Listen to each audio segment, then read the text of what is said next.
The galaxy had seen its share of brutality, but nothing like this. The broadcast began without warning, hijacking every known interstellar network. No encryption, no delay, just raw, unfiltered horror spilling across the void. 50,000 women, bound and forced to their knees in a vast execution yard, their eyes filled with terror. Overhead, the crimson banners of the Galactic Empire fluttered, casting long shadows over their trembling forms. At the center of it all stood Grand Marshal Varen, his obsidian armor gleaming under the cold artificial lights.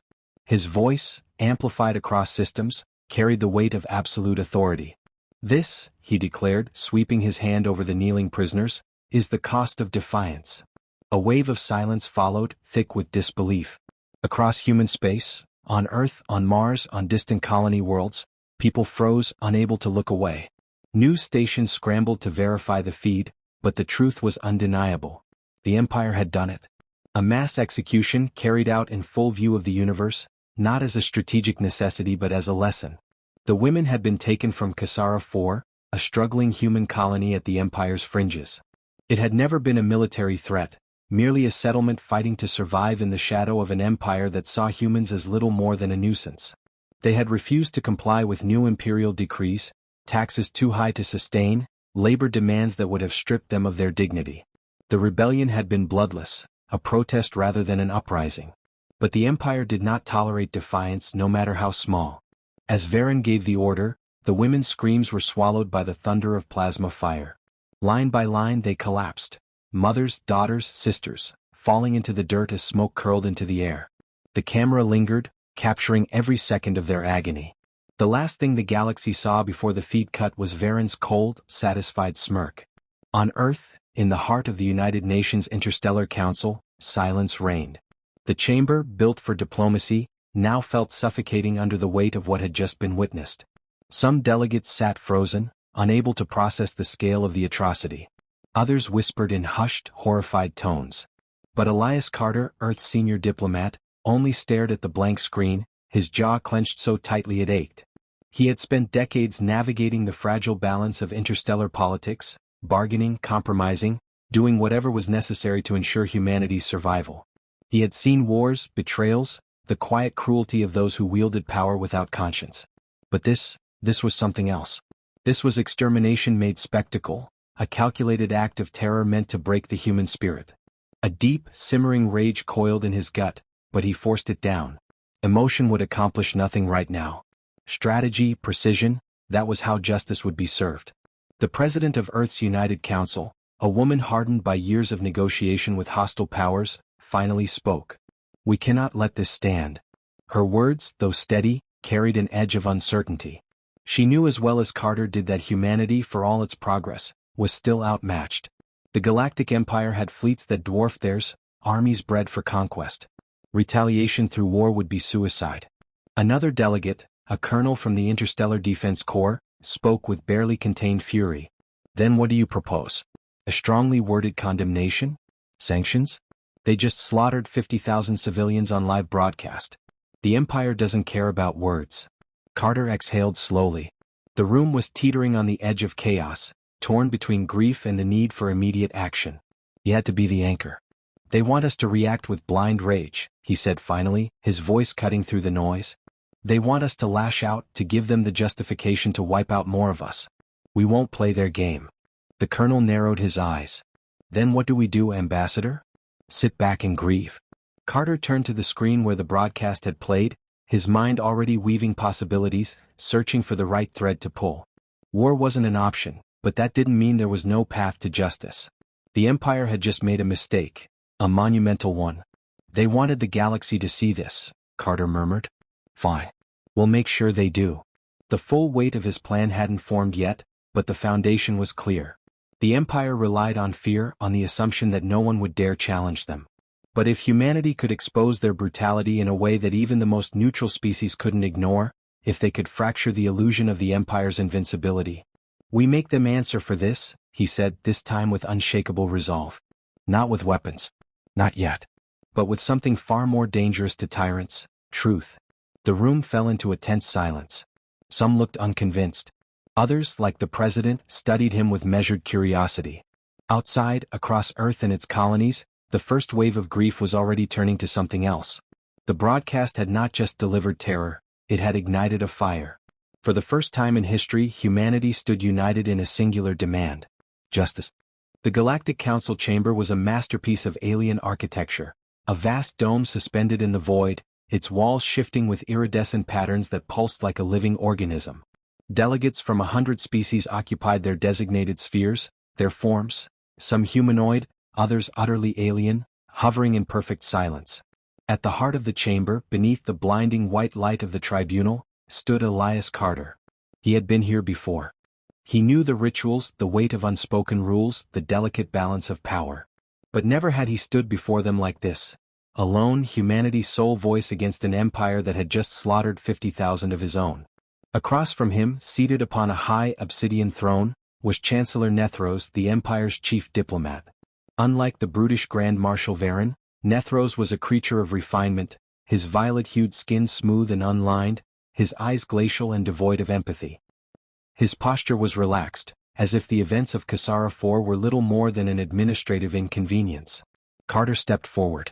His movements were deliberate, controlled. No hesitation, no anger, only the weight of undeniable truth. 50,000 unarmed civilians, he said, his voice steady but carrying through the vast chamber. 50,000 women, executed on live broadcast. A crime of unimaginable scale, committed in defiance of every principle this council was founded upon. Nethros tilted his head slightly, considering him with faint amusement. Crime? He echoed. Ambassador Carter, you misunderstand. It was not a crime. It was a necessary action. A murmur rippled through the chamber. Some species, those long accustomed to imperial brutality, remained silent. Others, the more neutral factions, shifted uneasily. Carter knew he had to force them to see, truly see what had happened.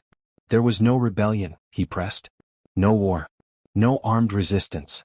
The people of Kasara IV were farmers, teachers, doctors. And you executed them as a message. Nethros sighed, the performance of a man bored with petty grievances. You speak of individuals, but the empire deals in systems, ambassador. The colony defied imperial law. Defiance has consequences. A flicker of outrage crossed Carter's face, but he buried it beneath a mask of cold professionalism. You speak as if the right to slaughter civilians is yours by decree. It is not. He turned, addressing the entire chamber now. The Empire wants you to believe this is an isolated event. That it is humanity's burden alone. But tell me, how many of you have suffered under their rule? How many of your worlds have burned while this council turned away? Silence. I shifted. Some species lowered their gaze. Others, those whose own histories bore the scars of imperial conquest, stiffened, their bodies coiling with unspoken resentment. Carter seized the moment. This is not just about humanity.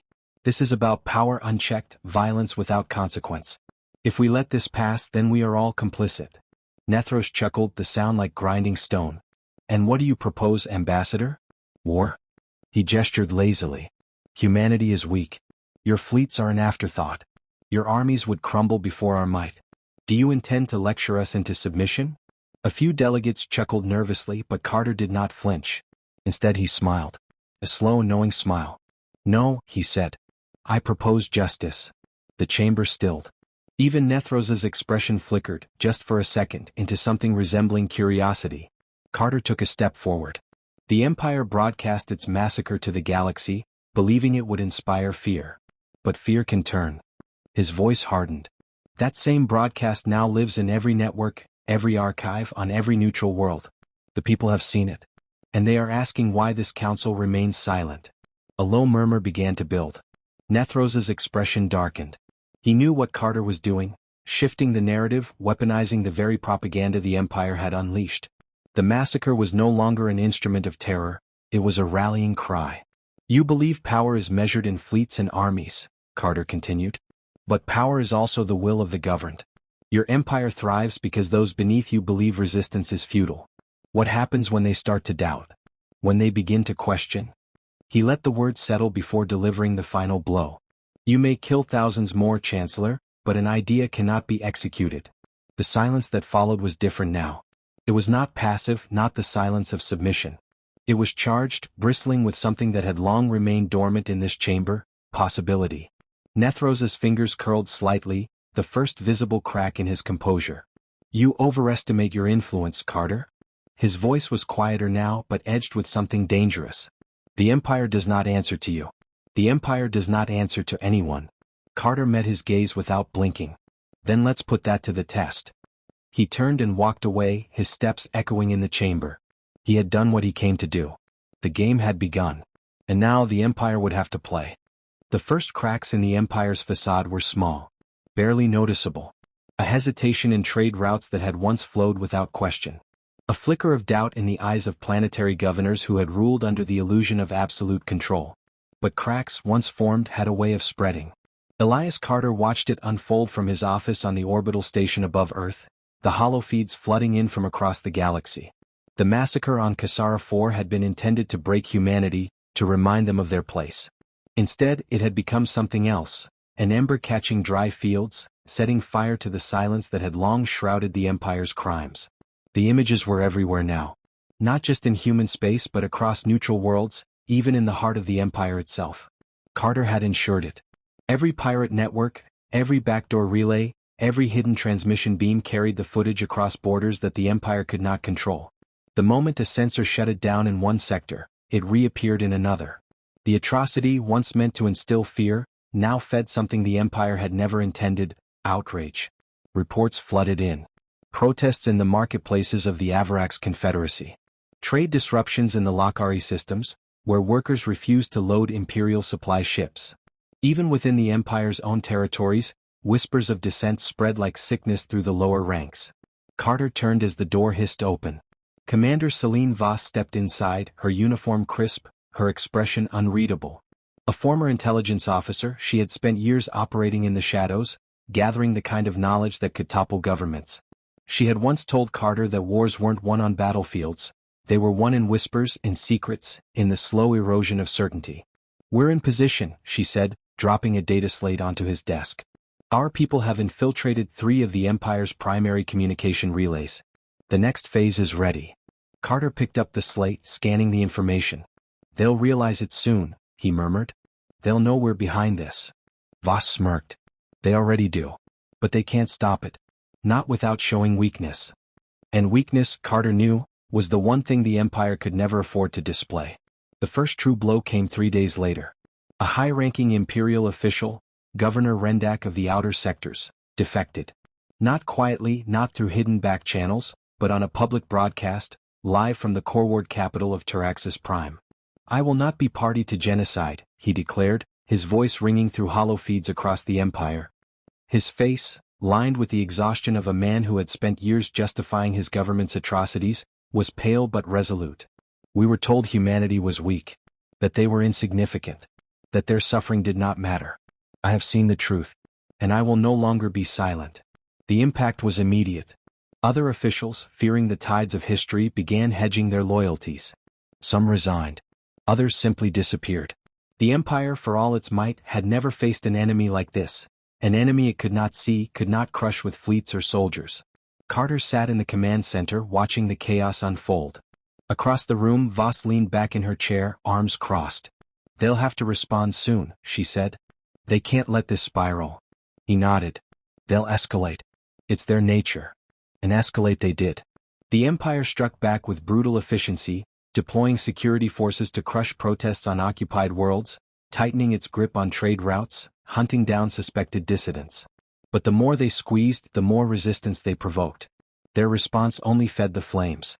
Then came the moment Carter had been waiting for. A message, encrypted and buried within a routine supply transmission, found its way to his desk. A single sentence, unsigned, sent from deep within Imperial space. "We need to talk." It was what he had been hoping for, the first sign that cracks had reached the Empire's core. Someone on the inside was ready to turn. Voss read over his shoulder, exhaling sharply. This could be a trap. Or it could be the beginning of the end, Carter said. Outside the station's viewport, Earth hung in the void, small yet defiant. A world that had once been powerless in the face of greater empires, now standing on the precipice of something greater. The game had changed. The Empire had drawn first blood. But humanity had learned how to fight back. The Imperial High Court had never been forced to convene under such circumstances. The chamber, a towering construct of polished obsidian and shimmering starlight, had always been a place where the Empire's will was enforced, not questioned. It was here that planetary governors were crowned, war decrees were signed, and lesser species were made to kneel.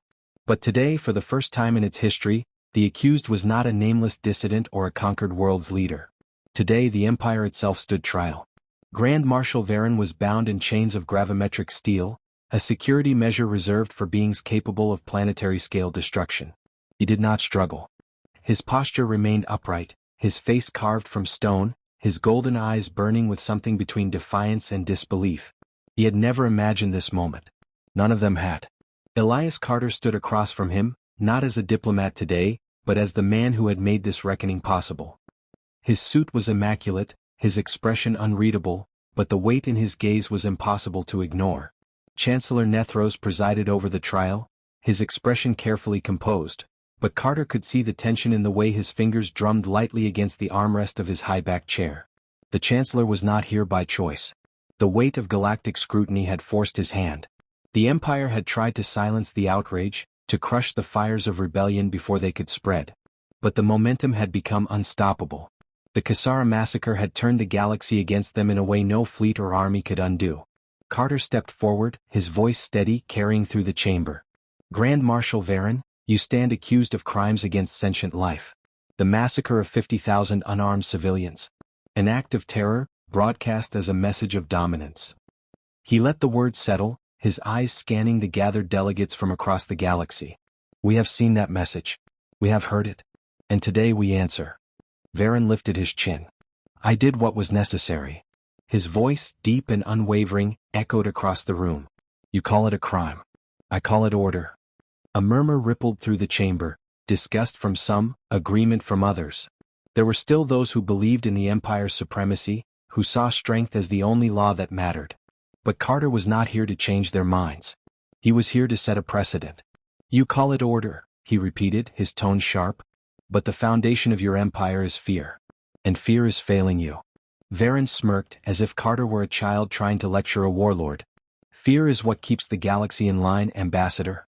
And when the next rebellion rises, when the next colony defies imperial law, what do you think will happen? You can try me, you can even execute me, but the Empire will endure. It always has. Carter held his gaze. Not this time. He turned, addressing the assembled delegates. The Empire has ruled through brutality for centuries. It has raised worlds, enslaved populations, crushed resistance before it could take root. But now the galaxy has seen their crimes in the cold light of truth. He gestured toward Varen. And this man, the one who gave the order, sits in chains before you. Silence. A long heavy pause. Then Nethros exhaled, leaning forward. The High Court recognizes that the acts committed on Kasara IV were excessive, he said, each word carefully measured. The Empire has agreed to reparations. Carter knew the game Nethros was playing.